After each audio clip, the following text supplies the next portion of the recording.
long as you're not in this later sheet. All right. Good morning. Topic of the class is called Booby Traps and Poison Candy, the limits of self-defense in halacha. So I'll open with something that I discovered.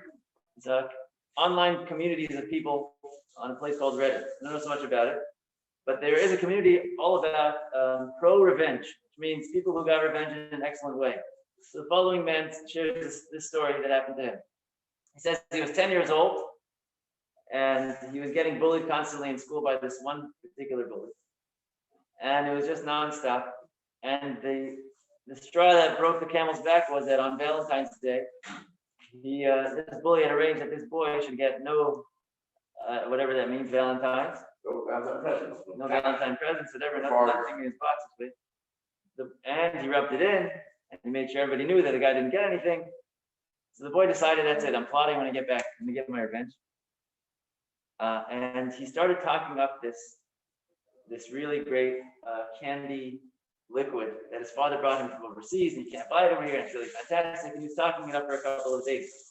And sure enough, a few days later, after talking it up to all of his friends and his classmates, making sure that the bully is in earshot, he's about to leave for recess. He takes a bottle of glasses cleaner out of his pocket and sneakily puts it in his desk, making sure that the bully's watching. And he says, sure enough, the bully came, snagged the bottle when nobody was looking, and drank too much before he realized it was glasses cleaner. Ended up getting really sick, and it was a fantastic taste of revenge for this guy. Genius, yeah. Right. Okay. So we're not going to talk about the revenge, which is obviously not encouraged and not allowed in the Torah. But here you have it. What's that? Right, you cannot take revenge on your friend. But this is not the goy, doesn't consider she's talking about a goy or a regular. Let's not get into that. I think it would make a difference in this case. But either way, the question here is to protect your money. Here the guy that, let's say, protecting, he's setting a trap.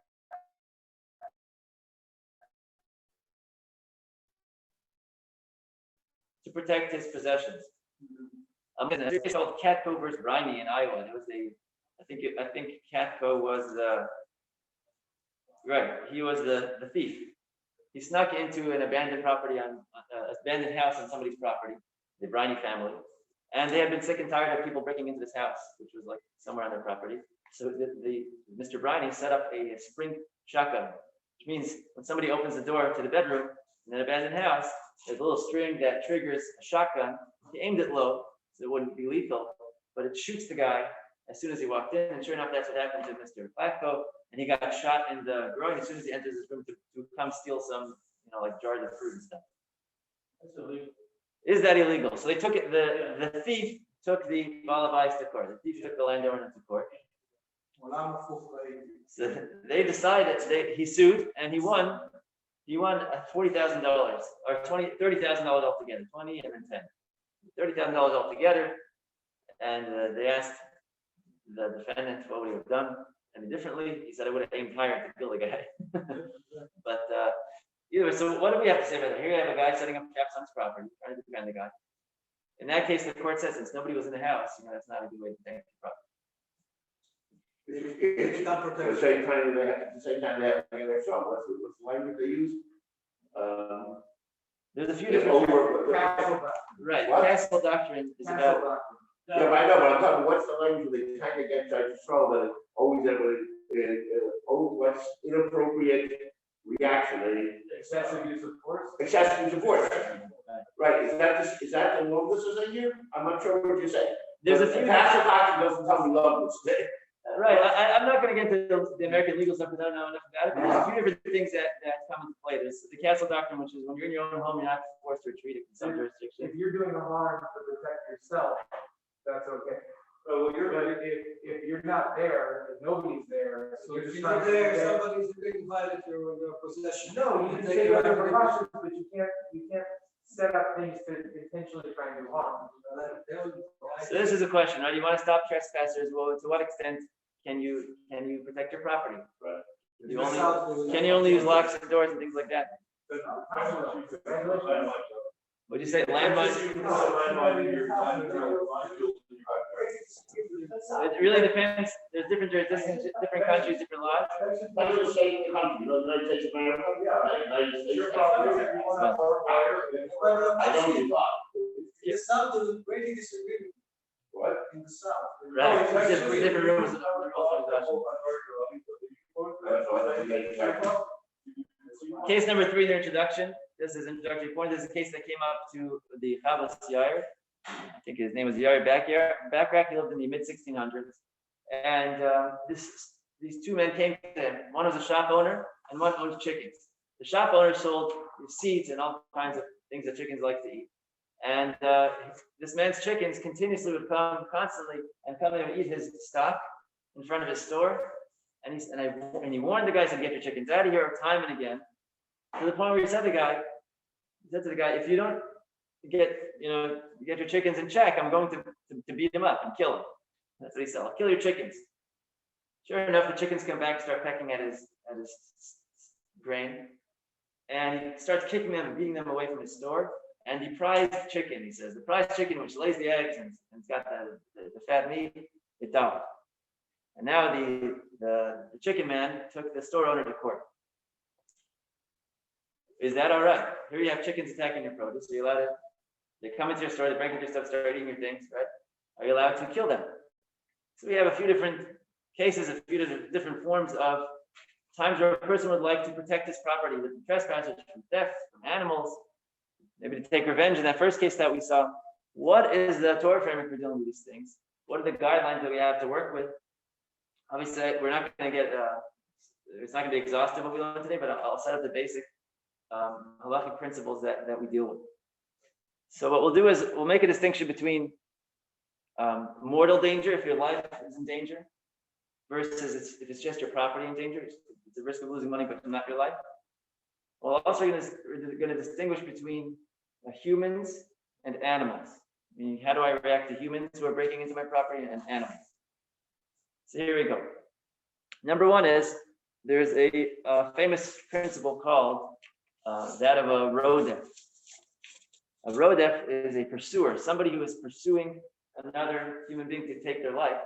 It's called a rodef. And the halacha is certainly the victim and even any bystander is obligated to protect the victim and attack the rodef. If the only way to stop him is by killing him, you can kill him. If you can get away with less, if a bystander, I should say, could get away with less, like just injuring the guy, shoot the guy in the foot rather than the chest, then you're obligated to do that instead of killing. According to some sources, the victim himself doesn't have to distinguish. If he's being chased, he can do whatever he wants. He can shoot the guy back. That's a concept called rodef. Exactly right. Somebody who rises to kill you, you should kill him first. There's another layer here, another concept, similar but a little bit different, called a baba machter. This is in Parshas Mishpatim. You have an intruder. If you catch somebody intruding into your property, baba machter literally means you catch him in the tunnel, right? He's red-handed. He's breaking into your home, and there are people in the home. The halacha is that you are allowed, you're permitted to kill him. The assumption is that this thief, even though he's hoping not to get caught, he's planning that if I get caught, I will fight to the death to protect myself.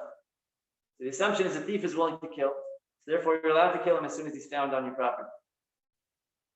That's if there are people home. And here you don't have to make a distinction that you have to opt for lesser damage. Even if he's unarmed and you don't know if he's unarmed. Right. If there's a concern that he might kill. Good, that's an important point. I'll answer your question exactly. If there's a concern, even a slight kashash, a doubt whether this person has lethal intent or weapons, things like that, willing to kill, then you can kill. But for example, the Gemara brings a dramatic case where it's a father breaking into a home. He doesn't realize it. Maybe he doesn't realize it. Maybe he doesn't care that it's his son's home. We can always assume that the father is not willing to kill his son, and therefore the son may not open fire on the father. He might not kill the father. But the other way around, you can't. Yeah, if it's the son breaking into the father, unfortunately, children aren't always as in love with their parents. It's the other way around. So here we have a few principles that we just discovered. Right? If you're being threatened. If your life is at risk, you may kill. If that's all you can do.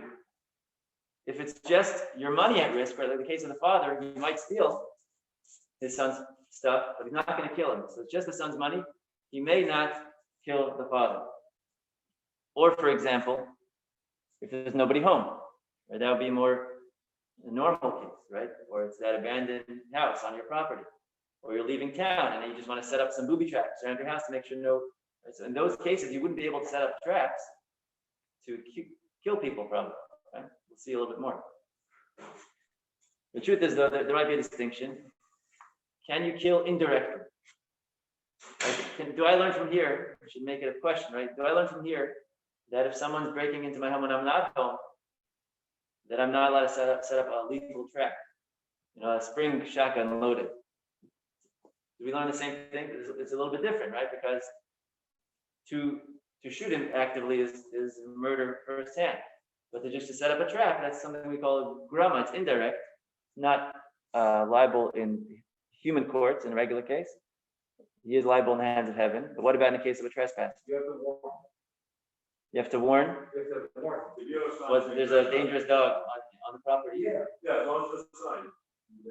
You're talking about American law.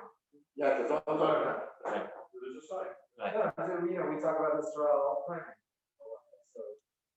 That's true, but if Hasra is for there's already a predetermined legal process. Here, I can't just say I'm going to do whatever I want and watch out. Right? That doesn't help. Say, if you cross this line, there's mechanisms in place that can do you harm. Like you're acknowledging that you accept that risk. So is that allowed? Is that allowed? Can I say, if I can put up signs and then people have to play by my rules?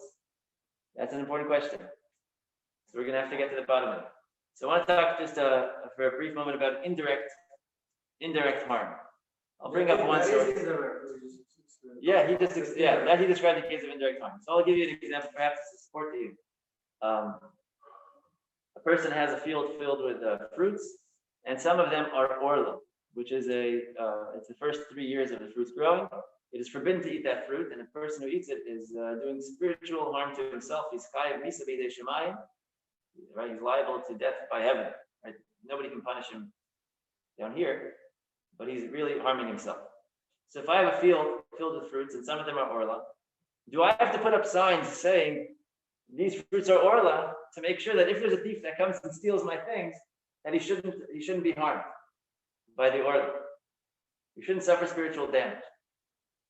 Obviously not. You don't. The Mishnah says you don't have to put up signs warning trespassers that this fruit you shouldn't steal because it's orla. Could that be your booby trap? If you could leave a nice bowl of orla fruit for the thief. It's a heavenly. Please enjoy this fruit while you're stealing my things. That's great. A spiritual booby trap. That's probably allowed. That's great. There's an old joke in yeshiva. People would bring their own milk and supplies like to the coffee corner, and they'd always be frustrated because people are taking their milk. It's hard to come by these things. Names don't help. You put your name, do not touch, private doesn't help. So somebody decided, it doesn't make a difference. So somebody said, just write on it that it's not halal Israel, and they won't take it anymore. Exactly. That's the irony here, right? That's what the Rambam says. He said, this guy's willing to steal, we don't have to worry about his avera or. So here we have perhaps a precedent for leaving harmful things around, and you don't have to be concerned for the thief's well-being. Is that a proof that I can set up booby traps around my property when nobody's around? What do you say? Is this a good proof? I'm allowed to harm a guy indirectly who's breaking into my property. It's not a good proof. Why not? Because we're not talking about physical, we're talking about spiritual. Very nice. Hit it on the nose. Right? That the guy should bring spiritual harm on himself, that we're allowed to do. I can let him bring spiritual harm on himself. For me to be involved in the process of his physical harm, that we don't see any rights, and it's actually not allowed. You cannot kill a person. You cannot kill a person indirectly. Question now is, if your life is not at risk, you're not at home, or it's clear that the person doesn't have a intent to kill. If your life is not at risk, can you injure a thief? This is right. Can you injure a thief?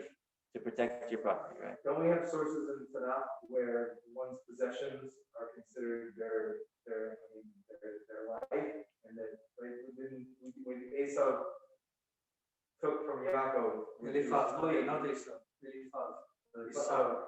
What's that? It says like he's like dead because he's poor because he was robbed of his So possession. you're trying, right? Okay, it's right. Being poor is tantamount to death, but nevertheless there is a distinction between death and poverty. Appreciate that connection. Taking everything. Then he's considered as dead. Already, he's not taking everything. It's not so far flung because when it comes to embarrassing people, you might have to give your life before embarrassing them. You learn from Talmud, which is unbelievable, right?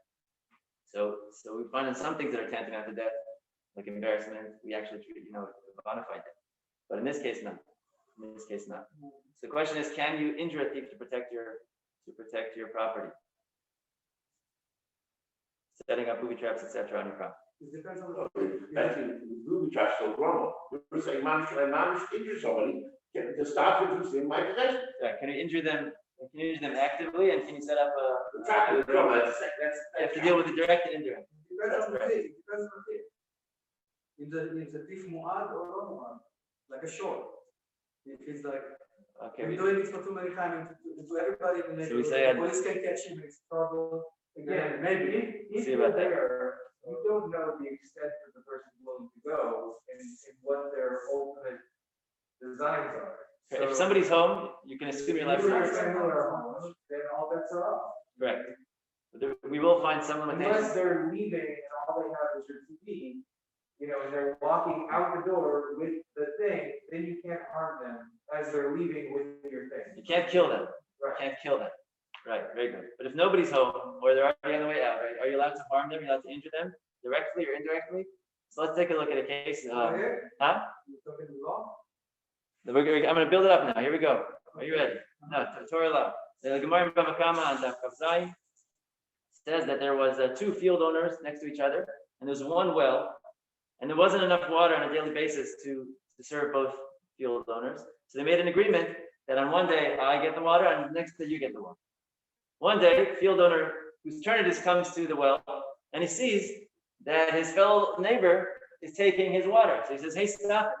The guy doesn't stop. He keeps taking water out of the well and basically stealing this person's money, his water. So the man took a shovel, this farmer took a shovel and started beating the neighbor until he stopped. The neighbor said, what in the world? They went to court, and the guy said he should have beat you. The rabbi said he should have beat you 100 times until you stopped. From here, the Gemara establishes a principle called Avid Inish Dina Lanafshe. A person can take the law into his own hands in certain cases, and he can beat a person to protect his money. Meaning here and now, if a thief is caught in the act, you're allowed to beat him up to protect your money. Right? So if it's clear that he has no harmful intent, or nobody's home and you're watching through security cameras, okay, so you could release the dogs. Push the button, release the dogs comes and bites him in the leg and hurts him. There we have a clear Gemara. This is ruled in Shulchan Aruch. It says you don't even have to bother. If it's a trouble going to Beis Din, you don't want to deal with having to take him to court, whatever, just go ahead. You can take the law into your own hands. There is an important qualification though, and that is, Gemara writes, one may take the law into his own hands. If Shimon saw that Reuben has Shimon's item that he stole, he may take it from him. He may hit him until he gets his things back. The Rama says if he cannot save the money in any other way, meaning if you can get away with hey, get away from here, and that would be sufficient to stop the thief, then you have to do that, and you may not beat him. That's one important distinction. So as long as it's not tremendously more difficult. So if you could set up locks and a higher security fence, etc., if it's not a greater expense or greater greater effort, then you'd be required to take a safe route for the thief rather than be harmful. That's from the Gemara. The Gemara there says that he had one option was to pull his property away from the damage. The other option was to set it up that the guy's ox will die. Then he's required to pull it away. The Gemara maybe. And this is the second important qualification, which is not apparent in the Gemara, but I discussed it with Rabbi Berkowitz, and also Rav Shlomo Zalman Auerbach seems to assume the same thing. And that is, although you're allowed to beat the guy up, this is very important, you may not cause him permanent harm. But when someone's chasing and pursuing somebody for his life, and there's a bystander, we have to have a special law that allows him to, shoot the guy in the leg and break his leg permanently, right? To ruin one of his limbs permanently. No, but that's if he's not armed, not if he's armed. One second. In this case, if you have a thief who's taking money, he's not going to kill, he's not life-threatening. You're allowed to beat him up, you're allowed to slap him around, to stop him, even hit him with a shovel. You bruise him up for a few days, but he'll recover. To damage him in a permanent way, that he loses the function of any limb or fact of his body permanently, that is not allowed. Okay, so we just uncovered this important principle. If you catch a thief here and now taking your money, you're allowed to hurt him if that's the only way to do it. That's number one. There's no easier way to do it for the same effort or price. And number two, if it's not going to be a permanent damage. So put the so you're like supposed to be an expert in injuring people? So a dog, you can always train a dog to bite them and hurt them, but not first of all not kill them and not ruin the. Then it goes to the grandma. If the grandma, this again, you have to know what the issue is. Why does that make it better? The grandma is always 5 days Shemaim. Right, I guess I'm just saying it out there because what is the stars of Isser from the fact that if you're permanently damaging it, then it's also what's the issue? See that we don't let you go that far to protect your money. That's Right, so the question is in front of the president, right? We don't let you go that far. The question, we don't let you be involved. Is it again? Is it a sign of Gabor, the fact that you can't be involved in hurting somebody that far, or is it, and therefore grandma would not be a problem, or is it something that we don't give you the heck or all? This person doesn't deserve that. The defender doesn't deserve the problem. But just say that's what he was not to get. Yeah.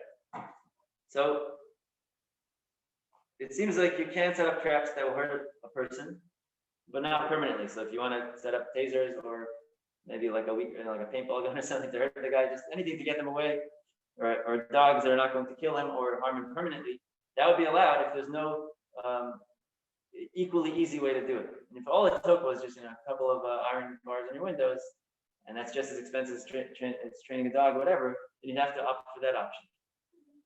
Yeah, go ahead. These are all under ideal circumstances. I mean, the problem is you don't know, if you're not there, you don't have direct control over the level of injury that you're trapped and cause. The question is, what are you setting up? What kind of traps are you setting up? There's a standard. Sometimes things could go wrong.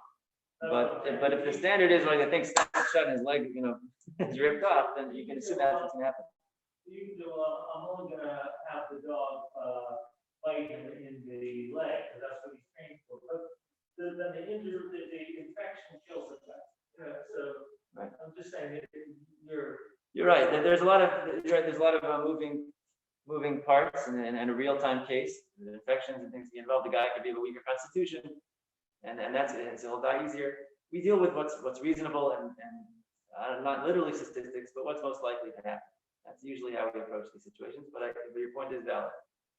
Like I said, it's not exhaustive. I'm not in a position to give direct advice, but this is the general principle. Okay, but now we're going to find some limitations. So we did establish a lot of set up a trap, even to harm the guy, as long as it's not going to be permanent, and as long as you have no other way to do it. That's just as easy. What time is it? I don't want to look it up. Okay, let's skip ahead a drop. No work to do. Well, this is important. Here we go. If you have food sitting there, and your friend's animal comes and eats it and gets harmed from it. This is the case in Baba Kama. Person lays out food, either in his property or in his friend's property with permission, but it's not good for the animal. It's bad for the animal, and the friend's animal, comes and eats my things, and the animal gets sick. So the Gemara says, although I do not have to pay for the animal's doctor fee, I am chai v'dei shamayim. I do have liability in heaven. He ate my food, and I'm liable in the hands of heaven for the damage that I caused this animal. So it doesn't this contradict what we just said? Somebody's trying to take my property.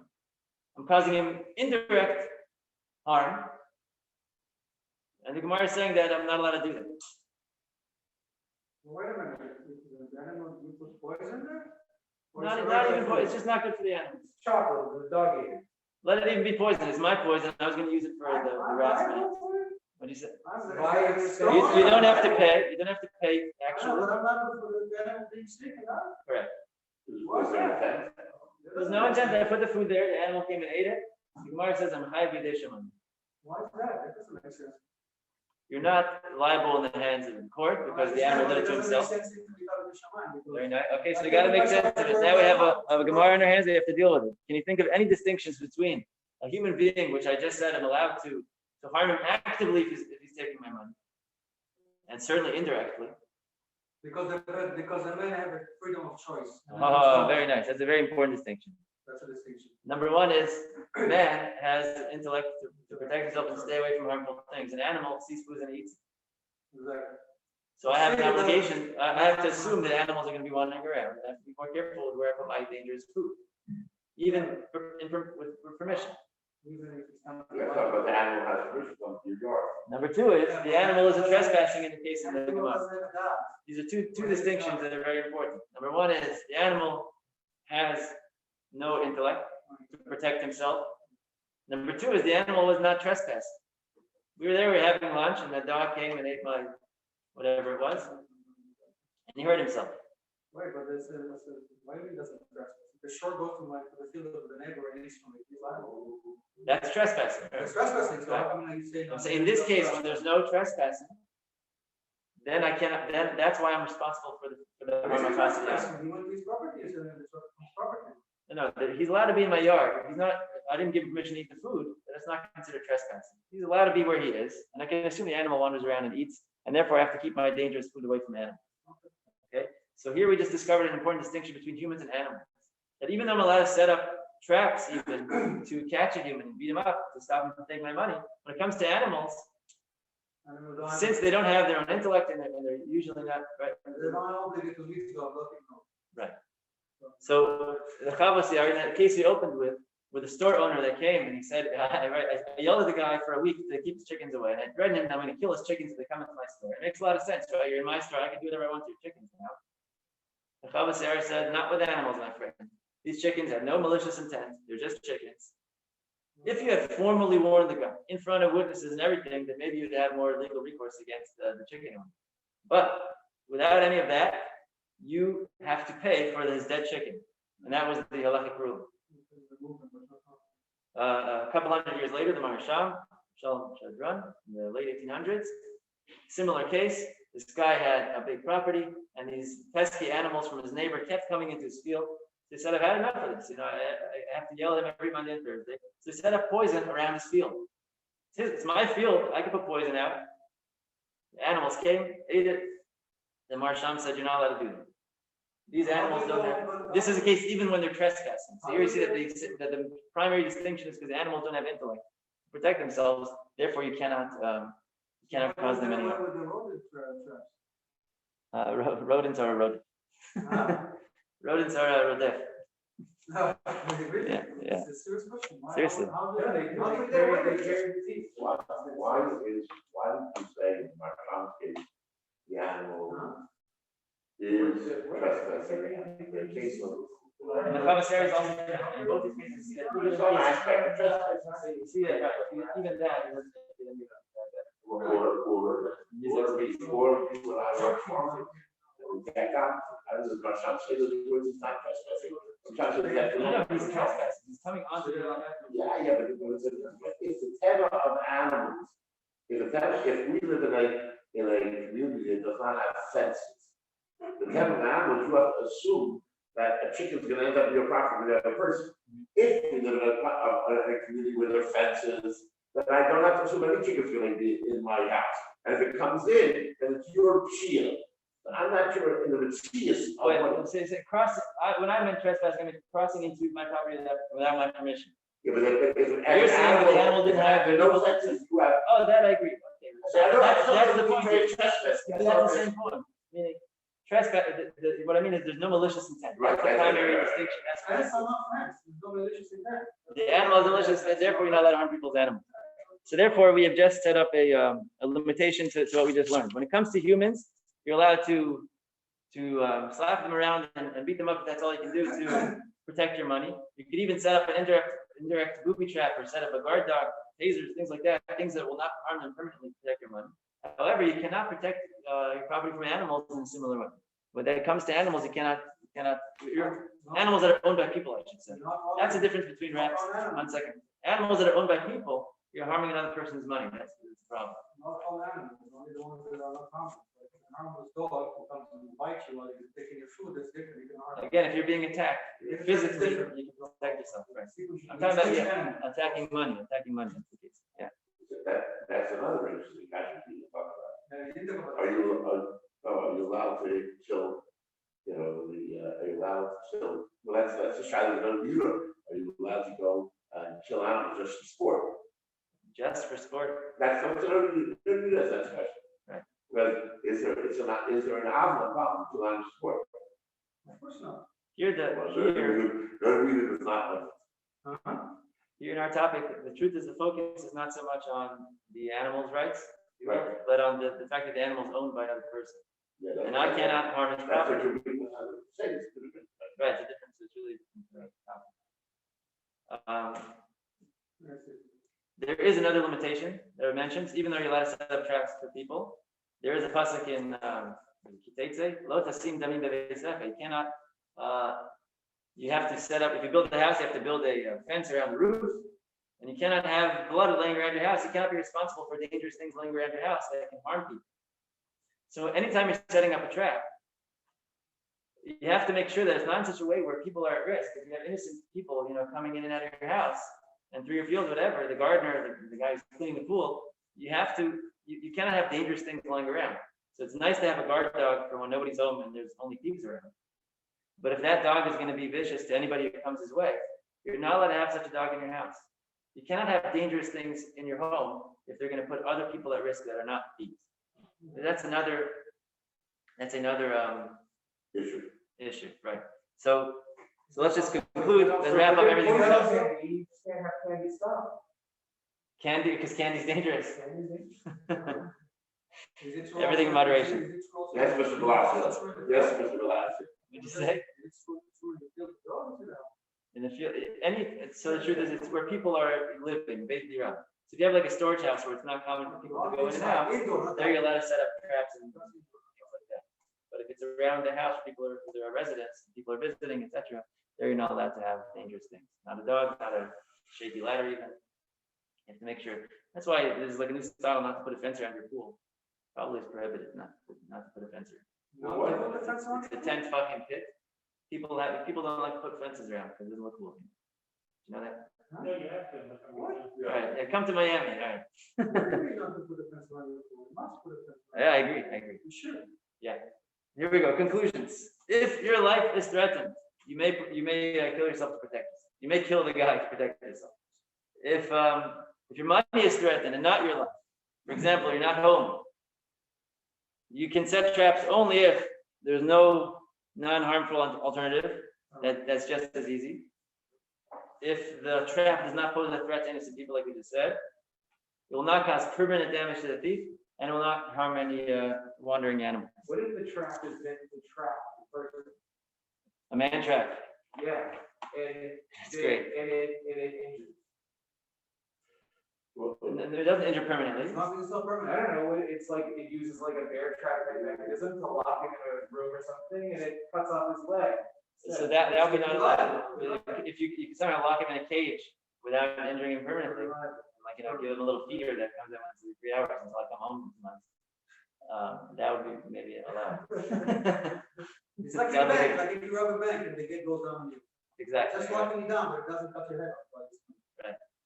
So just in words of conclusion, we're inclined to think that if somebody's doing wrong to me, and he's crossing me, I can do anything I want, right? All bets are off. When a thief is coming my way, I can shoot the guy, I can do whatever I want. You're on my property, you're trespassing, let me get my shotgun, it's all over. So we see that it's not allowed. As they say, there's even a shulchan aruch for a gun. I mean, even if somebody's doing the wrong thing, a bona fide thief, there still are boundaries and guidelines of how we can deal with them, to what extent we can harm them, what extent we can go to protect our property, which is just another fascinating part of the Torah. We're in Montgomery County. Oh, there's some chance of here. Yeshua koach, Yeshua koach. What about the 5 golden words? What'd you say? The 5 golden words we got. What's it? Here for my life. All you have to say. Boom. So. What's this? Kevin McAllister, since he was home, is touch for everything. Okay. What's the case? Kevin McAllister. Go ahead. Home Alone. Oh.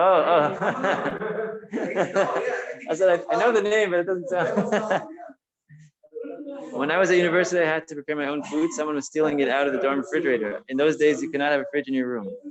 I baked a special chocolate cake and left it for the thief. I never knew who it was. Chastised for that.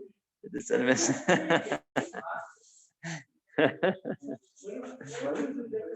Dr. Who is that? Dr. Ben-Horin, I think. Somebody was stealing food from the refrigerator, so she made a special chocolate cake. Is that permitted? So let's get back to that. Let's see. You're allowed to set up a food trap as long as it won't permanently harm the guy. That seems like it's all right. Well, this is making them sick. We'll recover in a couple of days. I think it's all right. It's no worse than 100 hammer blows in your head. So, because I did that in Israel, there was, every Shabbos I would buy some Coca-Cola, and I was not so financially well off when I was, it took every penny to go on the Israel program, and and some guy, I put my name on it. I said, this is mine, this is my special Shabbos treat. Please don't need this, Zach. Whatever. Said, when you come, like, I'm happy to share a little bit, person, but please don't take my Coca-Cola. Maybe it's not pepper or anything. But somebody kept drinking. The letter didn't help. So then I put all over it. I said, don't drink this. Like, it tastes terrible. Like something bad will pepper. And I put some hot sauce and some pepper and like all sorts of like a bunch of salt and inside the thing. And then I heard somebody go, and like they drank it anyway. Found the guy. But I put all the warnings. I said, don't, this is disgusting. There's a point that toxic. if it's lethal, but it's so obvious that it should be avoided. At that point, like the guy's his life is in his own hands. That might be allowed. It's like a drug. It says for the drug. Not for under a certain age. Right. Exactly. So the case in the Talmud is if he's on the roof stealing, and I just pulled the ladder away. Okay. So now he's stuck up there. So if he's not paying attention because he's so rushed, a regular person would check to see if there's a ladder before he goes down. He didn't. He broke his neck. So the rabbi said to him, "Shame on you," and they were not responsible. Because over there, the point is that the guy any prudent person is a little bit aware, would be able to avoid that. So even though that's a lethal trap or really harmful, broke his neck, it didn't make a difference. So what if it wasn't the ladder needs away? What if he had a trampoline